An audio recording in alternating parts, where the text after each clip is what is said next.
Padre ignorante critica o professor Emílio. Um padre da falsa igreja me criticou ontem. Enquanto a falsa igreja nos critica, é bom. Sinal que a gente está no caminho certo.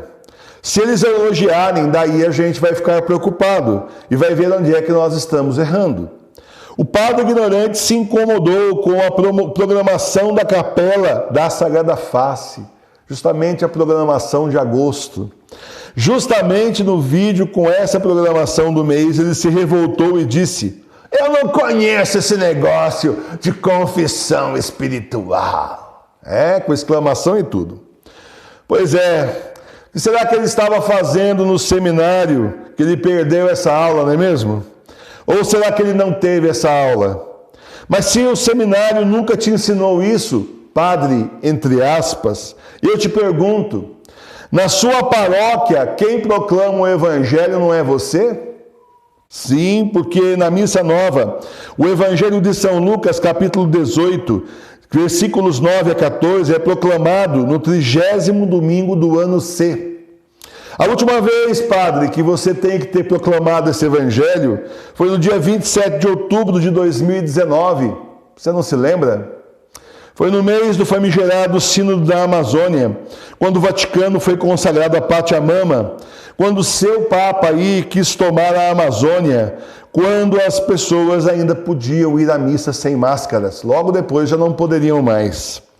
No Evangelho, Jesus contou a parábola do fariseu e do publicano.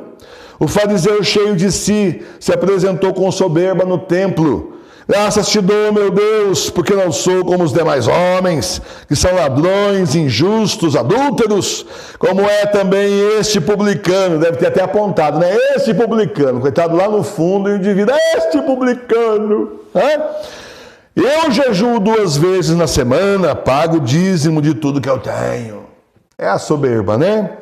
Na sua soberba, o fariseu usa o santo nome de Deus em vão, pecado mortal, e já se achava salvo, como tanta gente da igreja falsa se acha, como tem tanto padre por aí que se acha salvo só por ser padre. Mas lá longe, o publicano não ousava nem levantar os olhos ao céu. Quem era ele? O publicano era um cobrador de impostos. Ele cobrava impostos dos judeus para os romanos, e então era muito odiado por isso. Havia ainda aqueles publicanos que roubavam, cobravam impostos a mais e embolsavam parte desses impostos. O publicano era considerado um pecador, desprezado pelo templo, desprezado pelos fariseus, desprezado pelos sacerdotes. Mas o publicano reconhece seus pecados e, de forma humilde, sem coragem de olhar para o céu, ele bate no peito e diz: meu Deus, sê propício a mim, pecador.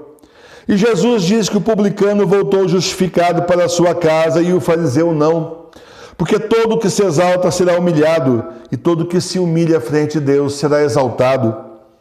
O publicano se arrependeu de seus pecados, se colocou diante de Deus como ele realmente era, um pecador, e o Senhor o perdoou. Ele confessou com o padre? Não haviam padres naquela época para que ele pudesse confessar. Ao longo dos 2000 anos da igreja, quantas vezes os fiéis ficaram sem padres para se confessar? Milhares, milhões de vezes. Muitas vezes por motivo de guerra, de distância, de heresias do clero, e atualmente por medo do bichinho, por falta de fé de muitos do clero e por total desinteresse, não havia um padre para os fiéis se confessarem.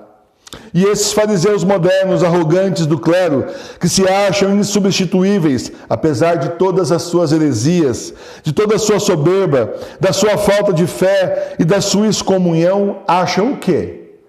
Que nós estamos nas mãos deles? Que sem eles nós estamos condenados, então é muito bom pagar o dízimo e calar a boca e não questionar nada? Não, meus irmãos, o céu não é assim.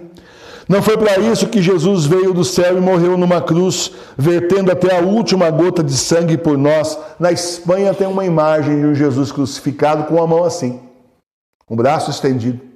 E a história dessa imagem é milagrosa. Um rapaz pecou, foi confessar com o padre o absolveu. No mês seguinte, o rapaz cometeu o mesmo pecado. O padre chamou a atenção dele, o absolveu e o mandou embora. No terceiro mês, o rapaz cometeu o mesmo pecado.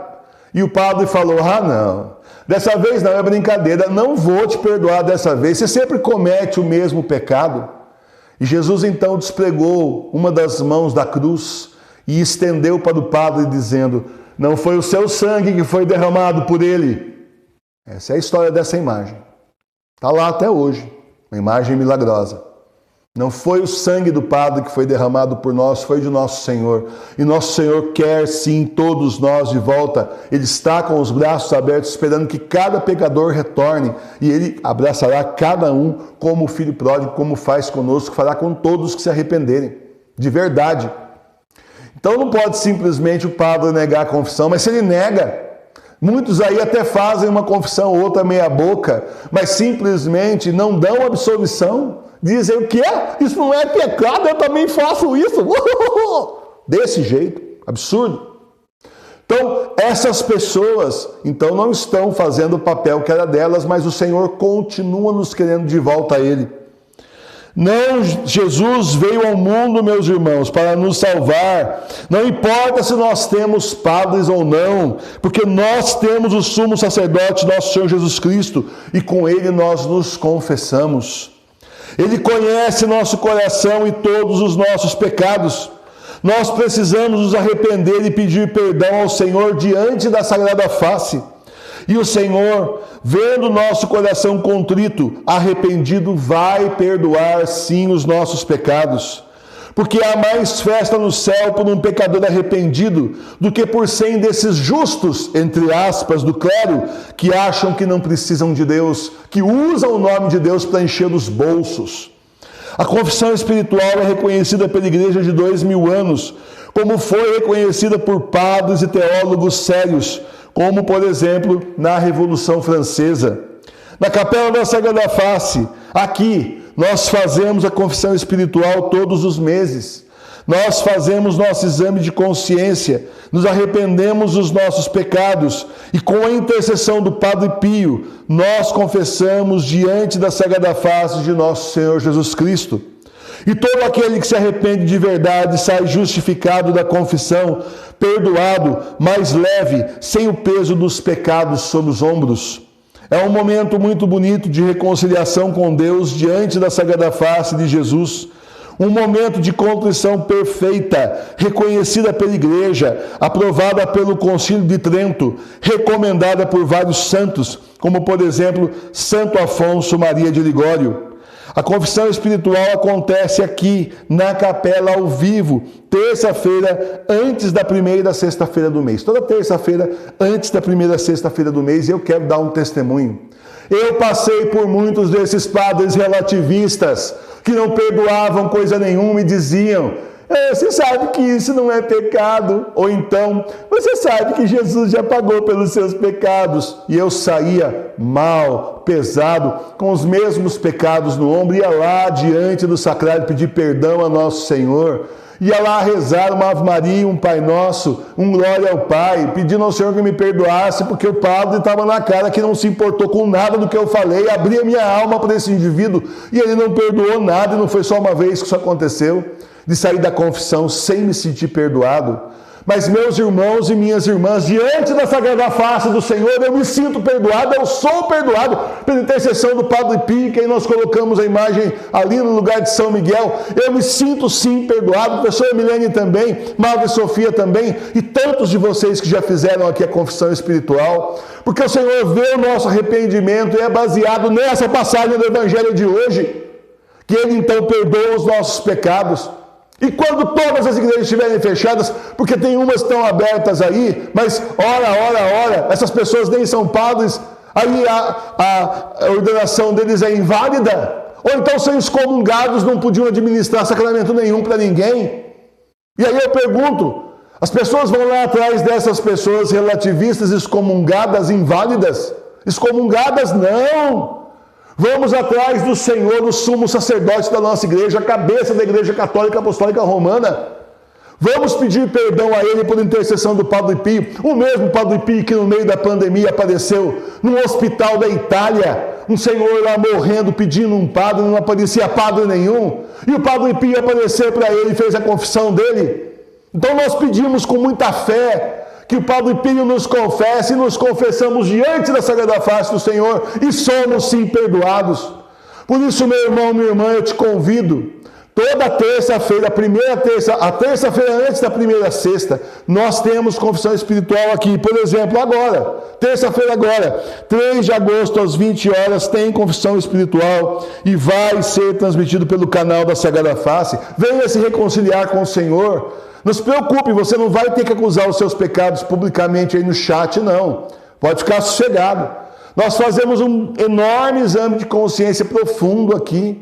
E o Senhor nos perdoa sim, se nós realmente estivermos com o coração contrito. Já vá desde já preparando aí a sua lista do exame de consciência, seus momentos de oração. Hoje é domingo, ainda até terça. Vai se preparando desde já para essa confissão. Aí na sexta-feira nós temos a devoção ao Sagrado Coração, no sábado ao Imaculado Coração, você chega lá com o coração limpo, sem mancha, sem pecado.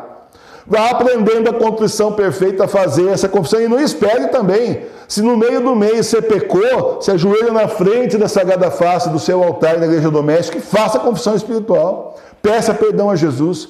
Você viu que você errou já na hora se arrependa, Senhor, me perdoa, depois você confessa tudo de novo, para ter certeza que vai ser realmente perdoado.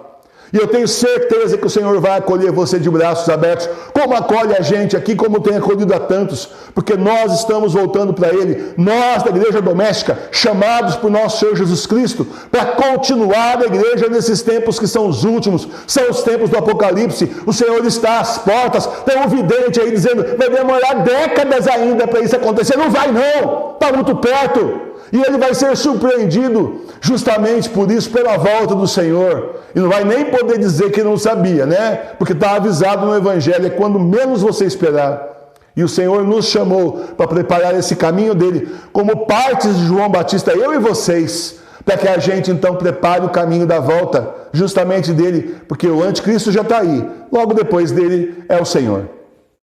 Louvado seja o nosso Senhor Jesus Cristo.